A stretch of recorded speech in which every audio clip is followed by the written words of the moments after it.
Halo semuanya, perkenalkan saya Muhammad Hanif Nurmahdin dengan NIM H0712411033.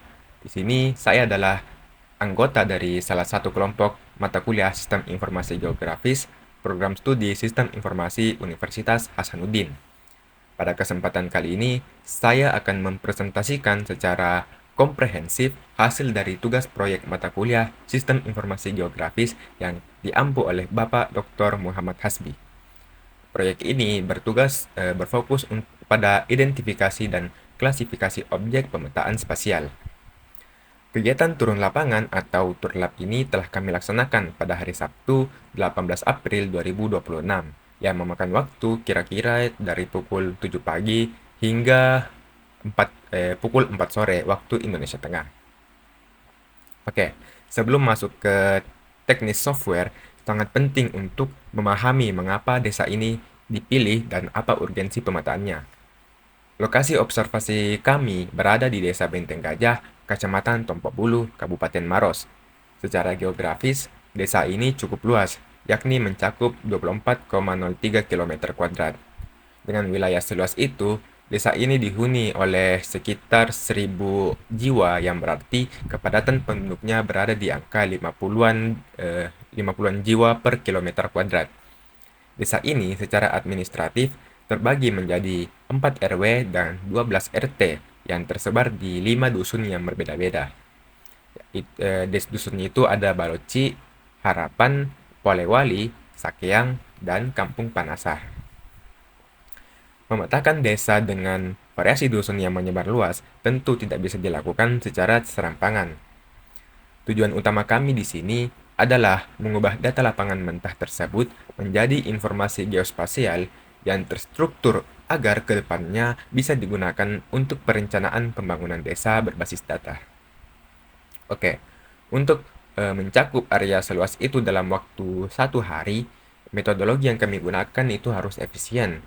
Peralatan utama kami di lapangan adalah smartphone yang dilengkapi dengan aplikasi GPS Logger dan Google Maps untuk tracking dan pengambilan titik koordinat presisi. Kami juga berbekal kamera untuk dokumentasi fisik dan buku catatan untuk wawancara langsung dengan perangkat desa, salah satunya kepala desa itu sendiri. Tantangan utamanya adalah kontur wilayah. Kami harus melakukan verifikasi lapangan secara manual, berjalan menelusuri batas wilayah yang berbatasan dengan Desa Purnakarya di utara hingga Desa Belabori di selatan. Proses pengambilan waypoint ini tentu memakan tenaga ekstra, terutama ketika sinyal GPS terkadang tidak stabil saat kami memetakan area perbukitan dan sungai. Karena luasan data yang harus diambil, kelompok kami yang berjumlah 10 orang kami bagi menjadi 4 tim taktis agar pekerjaan paralel berjalan lancar. Pertama itu ada tim A yang diisi oleh Andi Sofi dan Muhammad Dafa yang fokus pada pendataan batas wilayah dan transportasi. Yang kedua, ada tim B yaitu Isma dan Ahmad Rizkiamis menangani hidrologi dan penggunaan lahan. Lalu yang ketiga ada tim C yang dijalankan oleh Nuratika dan Zalfa bertugas memetakan permukiman dan fasilitas umum. Yang keempat, tim saya sendiri yang berada tim D bersama dengan Muhammad Dafa Usman bertanggung jawab spesifik. Tanggung jawab spesifik kami berdua adalah mengidentifikasi dan memetakan sektor ekonomi dan pariwisata Desa Benteng Gajah. Oke, jadi ini tugas yang cukup krusial. Selama di lapangan, saya dan Dafa harus memastikan titik-titik ekonomi vital terdata dengan baik. Mulai dari warung-warung, toko grosir, sembako, Pertamini, hingga berbagai titik peternakan ayam dan sapi yang lokasinya cukup terpencar di berbagai dusun. Selain itu, kami juga harus menembus rute wisata seperti pos registrasi Bulu Saukang dan aliran sungai Likutangkulu untuk memastikan akses jalannya bisa terpetakan. Seluruh data yang saya dan Dava kumpulkan inilah yang selanjutnya akan saya demonstrasikan pengolahannya menggunakan Google Earth dan QGIS pada segmen selanjutnya. Oke, kita masuk ke tahap pengolahan awal. Di sini setelah saya dan Dava kembali dari lapangan, langkah pertama yang kami lakukan adalah memvalidasi titik koordinat menggunakan Google Earth. Nah, sedikit catatan, meskipun di laporan tertulis Google Earth Pro, pada tahap digitasi awal ini saya memilih menggunakan Google Earth versi web. Alasannya itu sederhana, kemudahan sinkronisasi cloud via Google Drive yang memungkinkan saya dan rekan setim bekerja secara kolaboratif memindahkan waypoint dari smartphone ke platform ini. Oke, jadi urutan kerja saya itu setelah saya cek kondisi lapangan secara nyata, saya saya lihat ke Google Maps titik koordinatnya itu berapa, kemudian saya salin. Oke, mungkin saya praktikkan terlebih dahulu. Maps, kita buka dulu Google Maps. Jadi saya pakai Google Maps ini untuk menentukan titik koordinat di mana saya berada secara langsung.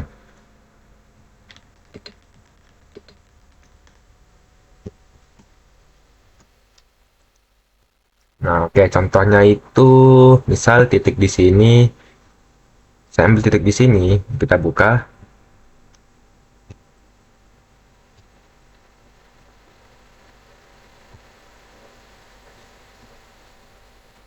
Nah, di sini kan dia langsung muncul titik koordinatnya. Jadi caranya itu saya salin terlebih dahulu. Kemudian saya kembali ke Google Earth. Oke, kita buka Google Earth terlebih dahulu.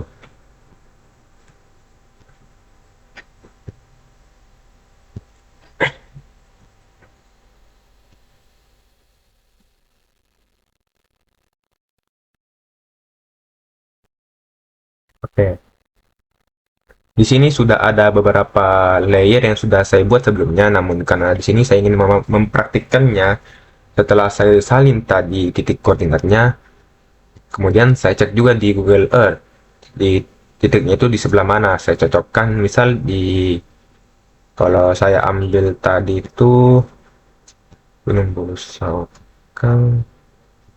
ulang juga, biasa ini aja. Nah, misal ini pos registrasi Bulu Sokang.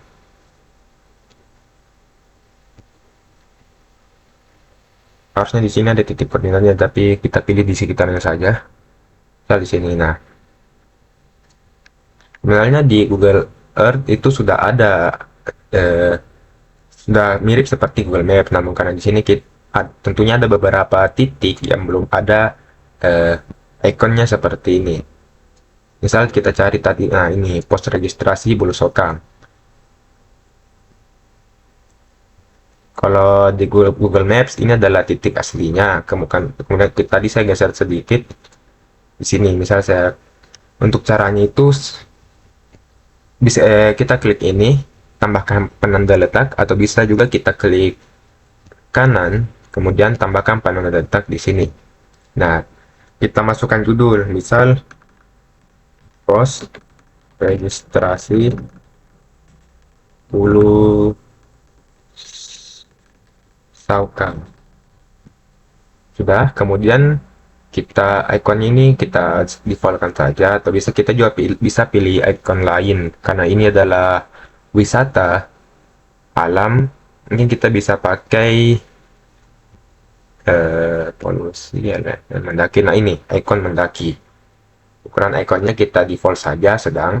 Nah, untuk warnanya di sini saya sudah membagi, tentukan kelompok warnanya. Warna kuning untuk potensi ekonomi, warna biru untuk potensi eh, peternakan atau yang lainnya. Kemudian untuk warna putih ini adalah potensi pariwisata. Karena di sini pos registrasi Bulu Sokang itu termasuk potensi wisata, jadi kita pilih warna putih.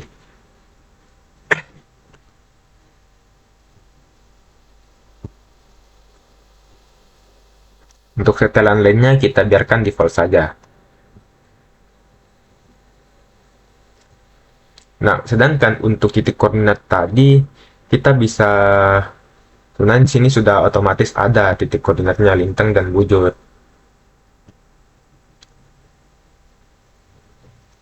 Nah, selesai. Oke, sudah. Nah, sini sudah ada ya. Kita juga bisa edit di sini. Misalnya kita mau edit ininya, lintang atau bujurnya. Kalau kita lihat tadi kan sini ini lintang, ini bujur.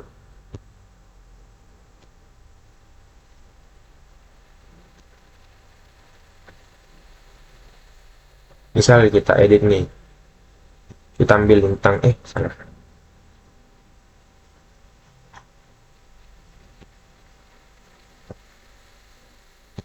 Kita ambil lintang ini,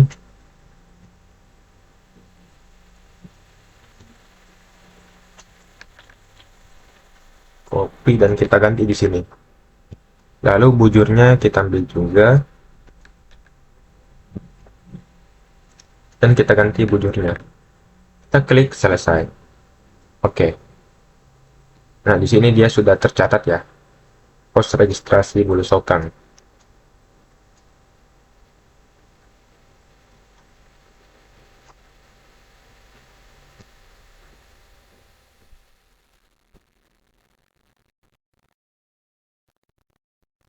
Karena di sini sudah ada yang saya kerjakan sebelumnya dan ini adalah data yang benar-benar valid, jadi yang barusan saya kerjakan ini saya hapus saja. Karena itu hanya adalah bentuk demonstrasinya. Oke, lalu untuk titik lainnya, mungkin saya perlu jelaskan terlebih dahulu. Jadi di sini kita mulai dari warna kuning yaitu potensi ekonomi. Di sini ada yang saya temukan di Desa Benteng Gajah ini ada pasar, toko bangunan, toko grosir sembako, dan Pertamini. Jadi ada 4.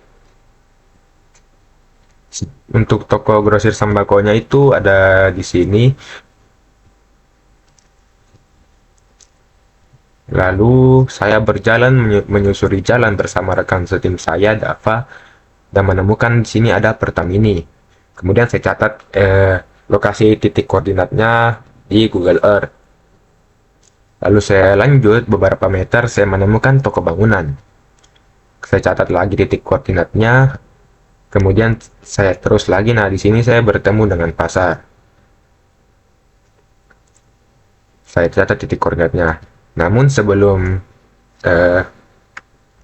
saya keliling lapangan di desa ini, tentunya saya sudah bicara terlebih dahulu dengan warlock, warga lokal di sana.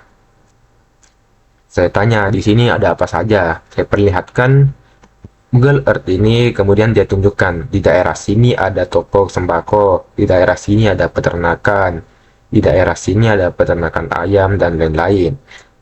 Saya catat terlebih dahulu kira-kira di daerah mana. Dia yang tunjuk.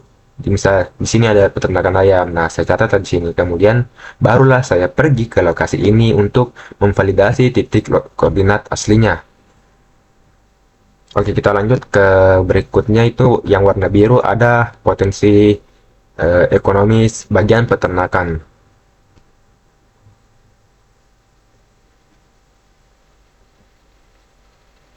Oke, jadi peternakan di sini cukup banyak. Peternakan ayam di sini ada 1, 2. Peternakan ayam ada 4. Lalu peternakan sapi ada 1. Dan sisanya ini peternakan ayam petelur. Untuk peternakan ayamnya sendiri, ini beda-beda orang tentunya yang punya usaha. Di sini yang paling besar itu bagian sini. Karena di sini dia sudah di sini ada 2 peternakan ayam petelur yang mana ini dimiliki oleh satu orang yang sama. Saya berjalan masuk ke daerah sini, sekitar jalan sini. Jalan lurus dan saya dapat di sini. Saya masuk dan lihat ke peternakan ayam petelurnya. Dan saya berjalan sedikit dan sampai di sini, di kandang-kandang ini. Lalu untuk berikutnya peternakan ayam di sini ada lagi. Nah, waktu saya mengunjungi Pertamini, berhubung lokasinya dekat, saya belok kanan dan untuk pergi melihat peternakan ayam ini dan saya catat koordinatnya secara langsung. Kemudian di depannya lagi di sini adalah peternakan ayam. Oke. Berikutnya sebenarnya semuanya itu cukup dekat. Nah, di sini setelah saya cek pasar tadi, saya ketemu peternakan ayam terlebih dahulu. Saya ceklah titik koordinat aslinya. Kemudian saya berjalan dari sini masuk ke jalan kecil. dan sampai ke peternakan sapi. Saya catat lagi titik koordinat aslinya. Nah, kemudian terus masuk ke belok jalan kecil ini lagi dan saya sampai ke peternakan ayam. Oke, dari semuanya ini yang paling jauh adalah di sini, peternakan ayam petelur. Saya berjalan dari sini tadi, keluar, jalan lurus, dan sampai ke sini, peternakan ayam petelurnya. Di sini ada 1, 2, 3, 4, 5, 6, 7, 8, 8 kandang lah kira-kira. 9, 10, nah begitulah.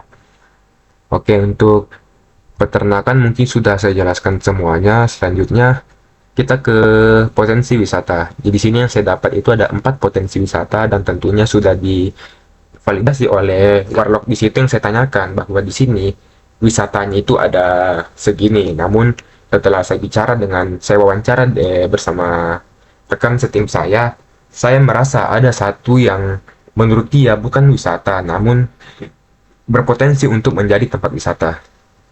Saya jelaskan satu-satu saja. Yang pertama itu wisata dan bukit alam namanya itu alam bahagia. Tempatnya itu di daerah perbukitan. Kita masuk dari sini kebun kasa, kita naik bukit sini masih bisa naik motor sampai di sini. Kalau kita mau lihat fotonya, nah kurang lebih seperti ini.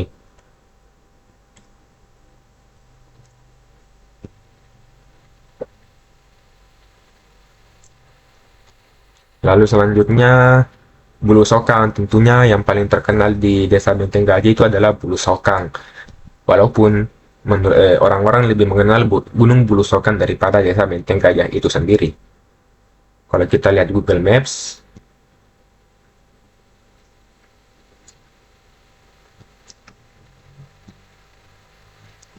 tidak ada ya, cuman ada pos regisnya saja. Ini dia pos regis Bulu Sokang. Oke, lalu pos registrasinya di sini.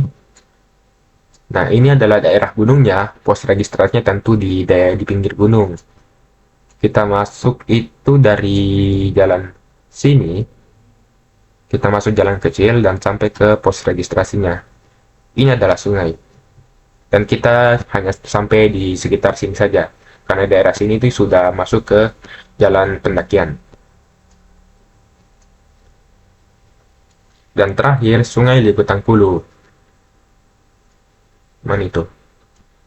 Nah ini, Sungai Likutangkulu ini yang cukup jauh kami masuki ke daerah perhutanan. Jadi jalannya itu dari sini, kita masuk ke sini, ini naik motor. Namun tidak bisa begitu dalam karena jalan itu cukup jelek. Dan kita hanya sampai di, nah itu ya, sekitar sini saja. Motor hanya sampai sini dan kemudian kita lanjut berjalan kaki masuk ke dalam hutan.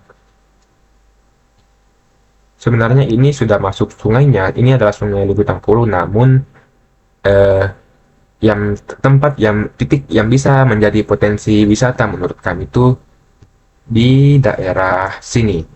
Nah, karena di sini ini banyak batuan di sini yang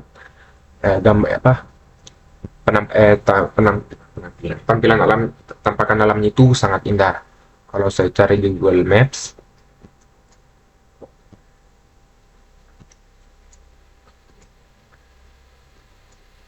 bentar.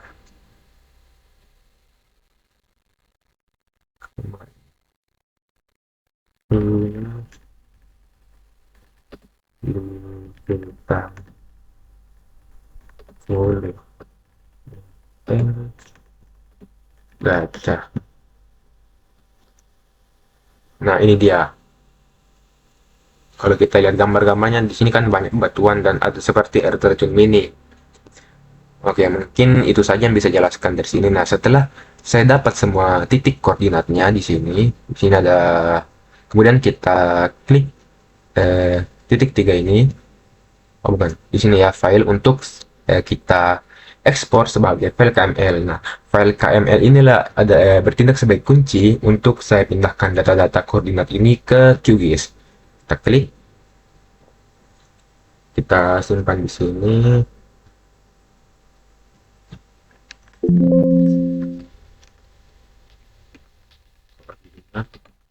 Tim.kml kita save. Oke, udah. Nah, selanjutnya kita masuk ke disknya. Sini di sini saya menggunakan QGIS desktop.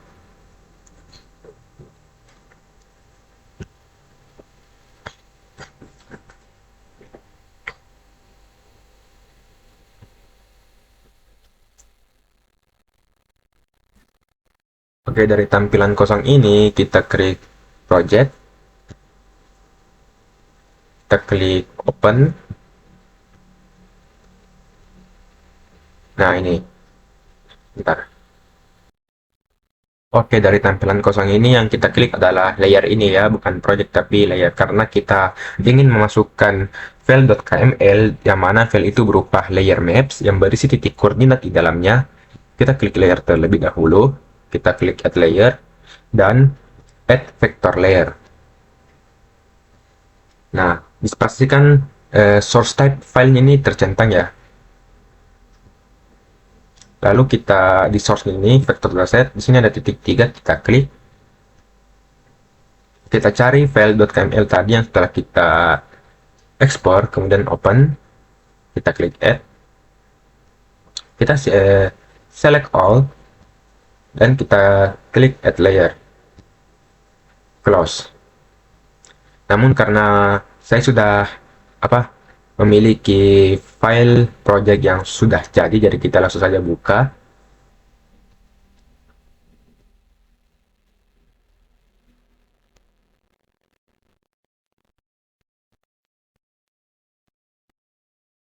Kita klik ini.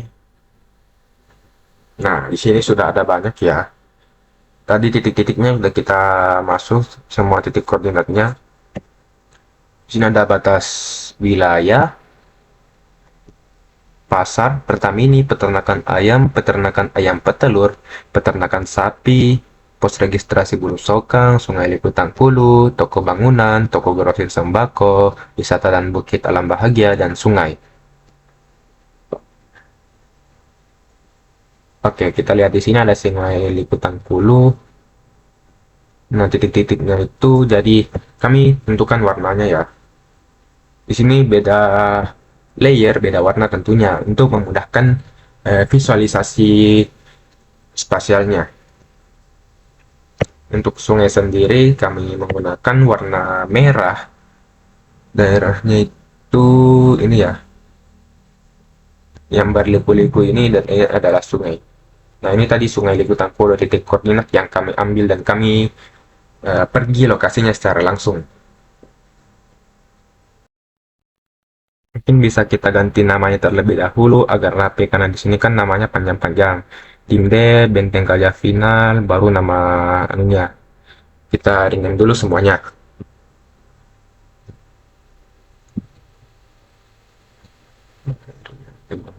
Dengan layer, kita ambil di sini saja. Batas wilayah Desa Benteng Gajah. Enter.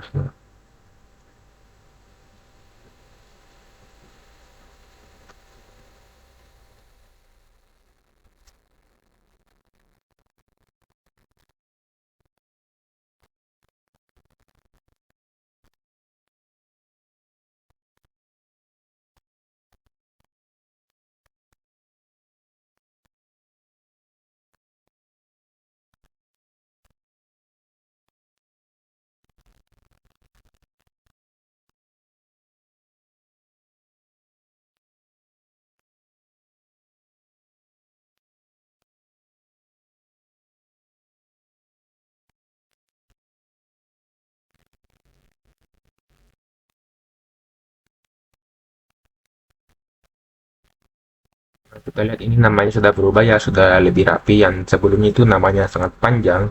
Kalau kita lihat contoh lain itu, nah kurang lebih seperti itulah, namanya sekarang sudah rapi. Kita lanjut rename layer lainnya.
Oke, kita sudah rename semuanya. Namun, eh, sebelumnya saya lupa beritahu bahwa saat pertama kali membuka layer-layer ini, sebelumnya ini tidak ada ya Google Street dan tampilan aslinya itu seperti ini. Nah, cara untuk mendapatkan seperti ini, kita harus install plugin terlebih dahulu.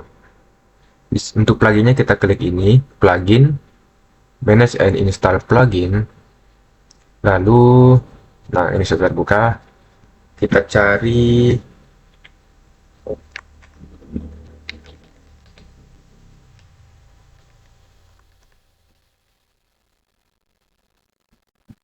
saya lupa namanya,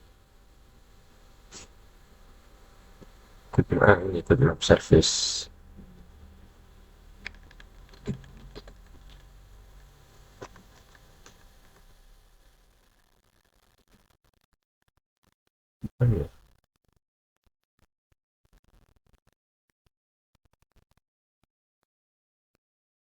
Nah, intinya namanya ini ya Google Quick Map Service. Kita install dari sini tadi. Kemudian setelah kita install, yang awalnya itu hanya ada satu opsi saja, Meta Search. Setelah diinstal akan muncul opsi menu ini ya, Quick Map Service. Nah, kita cari di sini yang namanya Google karena kita akan menggunakan Google Satelit agar menampilkan eh, gambar map nyata. Kita di Google, nah ini kita klik Google Satelit. Kalau misal kita pilih yang lain, misal Google Hybrid. Nah, sini sudah masuk ya. Google Hybrid ini sebenarnya tidak ada bedanya dengan Google Satelit. Kalau kita lihat ya, sama persis. Kalau kita coba yang lain, Google misal Google Road.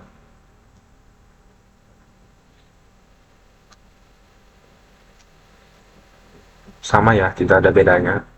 Sama-sama menampilkan gambar map asli dari satelit Google. Yang kita gunakan ini hanya Google Satelit saja seharusnya. Jadi ini yang dua kita hapus saja, remove layer. Oke. Google Road juga kita remove. Mana remove ya? Nah ini remove layer. Oke, mungkin saya perlu jelaskan sedikit mengenai layer ini. Mari kita bedah struktur visualnya secara perlahan. Kita matikan semuanya terlebih dahulu. Kecuali Google Satelit tadi ya, karena kita ingin menampilkan petanya. Nah, pertama kita klik batas wilayah. Nah, sini akan langsung muncul warna hijau. Jadi yang pertama ini adalah layer poligon batas wilayah Desa Benteng Gajah. Area hijau transparan ini mempresentasikan total luas 24,03 km persegi. Kami menerapkan transparansi pada poligon ini agar base map citra satelit di bawahnya tetap terlihat jelas sehingga konteks tata guna lahan itu tidak hilang. Nah, selanjutnya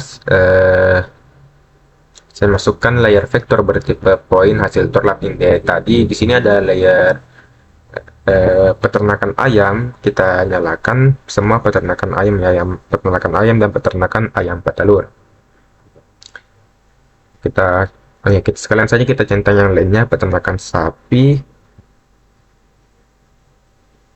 toko bangunan, toko grosir sembako, pasar, Pertamini. Kita klik centang saja semuanya. Nah, di sini akan muncul semua titik-titiknya yang berbeda ya. Biar kelihatan hanya.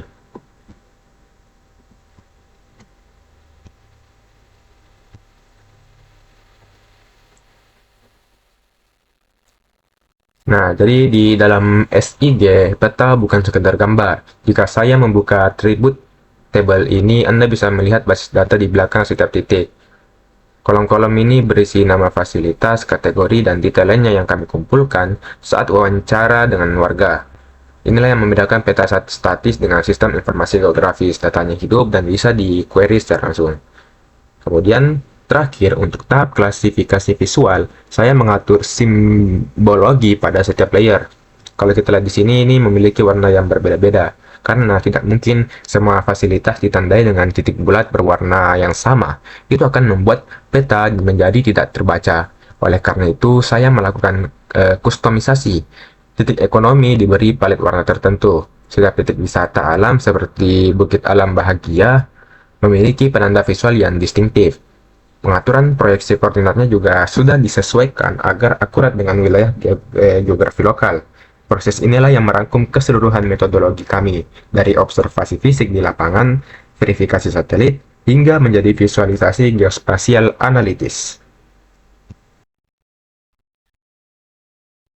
Nah, jadi ini adalah hasil kerja bersama rekan setim saya, yaitu Muhammad Dafa Usman, yang mana fokus kami itu di potensi ekonomi dan potensi wisata. Oke, mungkin itu saja dari persentase kerja kami. Sebagai penutup dari analisis geospasial ini, mari kita lihat kembali gambaran besar dari wilayah kita. Berdasarkan kegiatan identifikasi dan klasifikasi objek spasial yang telah tim kami laksanakan di 5 dusun, yaitu Baloci, Harapan, Polewali, Sakian, dan Kampung Panasa, kami berhasil memetakan struktur fundamental desa ini. Secara keseluruhan, objek spasial yang berhasil diidentifikasi mencakup 8 kategori utama: batas wilayah, transportasi, hidrologi, penggunaan, lahan, permukiman, fasilitas umum, serta fokus tim kami yaitu ekonomi dan pariwisata. Tentunya bagian-bagian tadi itu telah dibagi menjadi beberapa tim yang dikerjakan oleh rekan kelompok saya yang lain. Dari pemetaan khusus di sektor ekonomi dan pariwisata yang saya kerjakan bersama Dafa, kita bisa melihat pola selebaran yang menarik.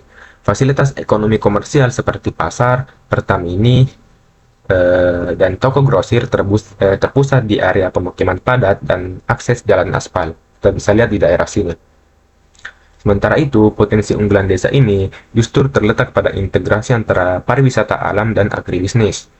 Kami memetakan potensi besar pada wisata alam seperti Bulu Saukang dan Sungai Likutangkulu yang posisinya sangat strategis jika dihubungkan dengan area perkebunan seperti Demplot Pisang Cavendish dan perkebunan durian di Dusun Sakeang yang ditelaah oleh rekan kelompok saya dari tim lain. Namun pengumpulan data dan digitasi ini bukanlah akhir dari pekerjaan kami. Data geospasial mentah yang telah kami klasifikasikan dan kami berikan atribut di QGIS ini akan menjadi fondasi database yang krusial, sehingga kedepannya seluruh data terintegrasi ini akan kami gunakan sebagai dasar atau baseline dalam pembuatan peta dasar desa untuk proyek kedua mata kuliah ini. Pada dasar inilah yang nantinya diharapkan dapat menjadi alat bantu pengambilan keputusan yang akurat bagi perangkat desa Benteng Gajah. Oke, sekian presentasi dan demonstrasi praktik pemetaan QGIS dari saya mewakili tim D, kelompok Sistem Informasi Geografis. Pemetaan yang presisi menghasilkan perencanaan yang akurat. Terima kasih atas perhatiannya kepada Bapak Dr. Muhammad Hasbi selaku dosen pengampu dan seluruh rekan saya. Saya Muhammad Hanif Nurwahdin, pamit undur diri. Sekian dan terima kasih.